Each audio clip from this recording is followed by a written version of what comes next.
Salut tout le monde et bienvenue sur notre chaîne. Aujourd'hui, on plonge dans une histoire fascinante et complexe, celle de la famille Al Saoud, la dynastie qui a donné son nom à l'Arabie Saoudite et qui la dirige encore aujourd'hui. C'est une saga qui s'étend sur près de 3 siècles, remplie d'alliances, de conquêtes, de chutes et de renaissances spectaculaires. Alors installez-vous bien, on remonte le temps jusqu'au cœur de la péninsule arabique.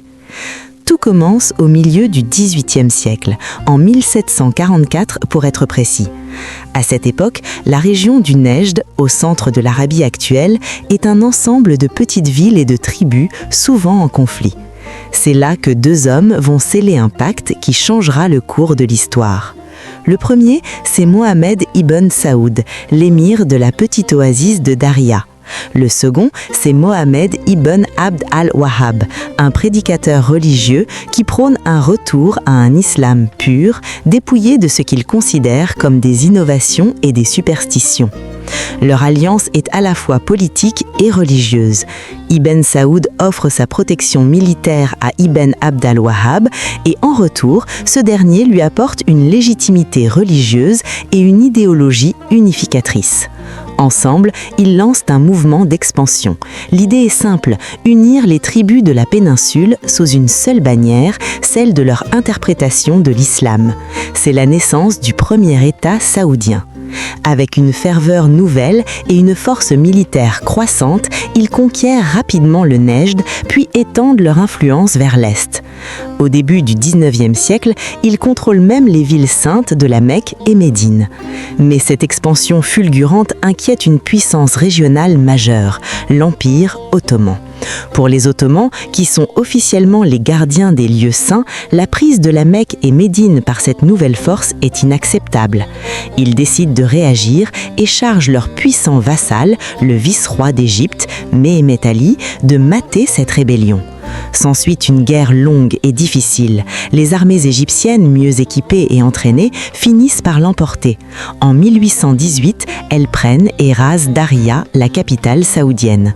Le premier État saoudien s'effondre et son dirigeant est exécuté à Istanbul. La famille Al Saoud semble alors anéantie. Pourtant, comme un phénix, la dynastie va renaître de ses cendres. Quelques années seulement après la chute de Daria, en 1924, un descendant d'Ibn Saoud, Turki ben Abdallah Al Saoud, parvient à reprendre le contrôle du Nejd et établit une nouvelle capitale, Riyad, qui est encore la capitale aujourd'hui. C'est le début du 2e État saoudien. Cet État est plus modeste que le premier et son histoire est marquée par des luttes internes constantes pour le pouvoir au sein même de la famille Al Saoud. Ces querelles familiales affaiblissent l'État, qui finit par être conquis à la fin du XIXe siècle par une famille rivale, les Al-Rachid, soutenus par les Ottomans.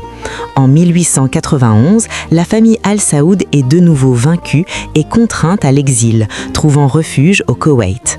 Pour la 2e fois, leur rêve d'un État unifié semble s'être évanoui.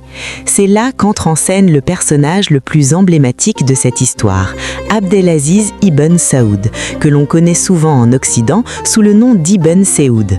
Né en exil, il grandit avec une seule obsession, reconquérir le royaume de ses ancêtres. En 1902, alors qu'il n'a qu'une vingtaine d'années, il mène une opération d'une audace incroyable. Avec une poignée d'hommes, à peine 40, il lance un raid nocturne sur Riyad et parvient à reprendre la ville à la garnison des Al-Rachid. C'est un exploit légendaire qui marque le début d'une longue campagne de reconquête.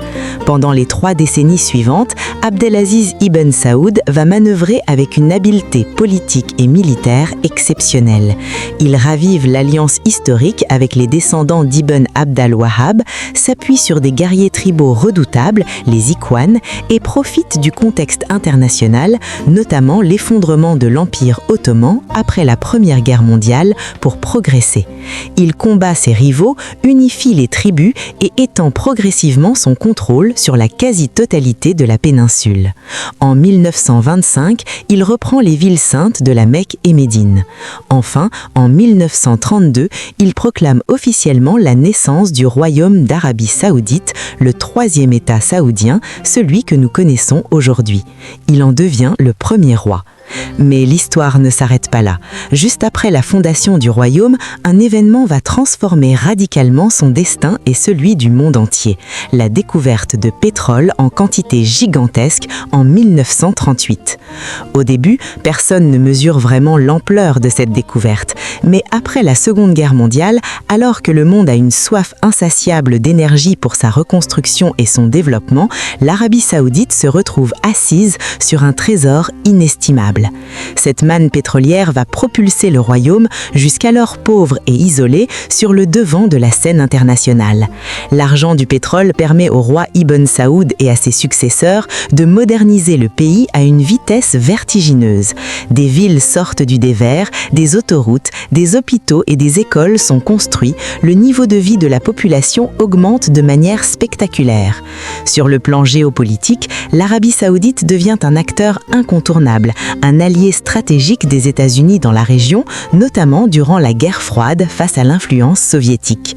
Le royaume utilise aussi son statut de premier producteur de pétrole au sein de l'OPEP comme une arme diplomatique, comme lors du choc pétrolier de 1973.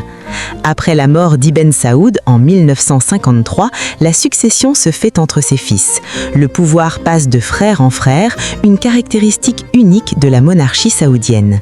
Les règnes de Saoud, Faisal, Khaled, Fahd, Abdallah et aujourd'hui Salman ont chacun été marqués par des défis différents. Le roi Faisal est souvent crédité d'avoir lancé la modernisation du pays tout en maintenant une politique conservatrice. Le roi Abdallah a initié de timides réformes sociales, notamment en matière d'éducation pour les femmes. Aujourd'hui, le royaume est un nouveau tournant de son histoire. Depuis l'arrivée au pouvoir du prince héritier Mohammed Ben Salman, souvent appelé MBS, le pays vit une période de transformation profonde et rapide. Son projet Vision 2030 vise à diversifier l'économie pour la rendre moins dépendante du pétrole, à développer de nouveaux secteurs comme le tourisme et les nouvelles technologies et à ouvrir la société. On a vu des changements qui semblaient impensables il y a encore quelques années, comme l'autorisation pour les femmes de conduire, l'ouverture de cinémas ou l'organisation de grands concerts. Mais ces réformes s'accompagnent aussi d'un renforcement du contrôle politique. C'est ce paradoxe qui définit l'Arabie saoudite d'aujourd'hui, une ouverture économique et sociale spectaculaire menée par un pouvoir de plus en plus centralisé. La saga de la famille Al Saoud est donc loin d'être terminée. D'un pacte dans le désert il y a près de 300 ans à la construction de villes futuristes comme Neom, cette dynastie a su traverser les époques, surmonter les défaites et s'adapter aux bouleversements du monde. Son histoire reste intimement liée à l'islam, au pétrole et aux équilibres géopolitiques mondiaux. Voilà, c'est la fin de notre voyage dans l'histoire de la famille Al Saoud. C'est une histoire riche, complexe, pleine de rebondissements, qui nous aide à mieux comprendre le monde dans lequel on vit. J'espère que cette vidéo vous a plu et que vous avez appris des choses. Si c'est le cas, n'hésitez pas à laisser un pouce bleu, à partager la vidéo et surtout à vous abonner pour ne pas manquer nos prochaines explorations historiques. Dites-moi en commentaire quel autre sujet vous aimeriez que j'aborde.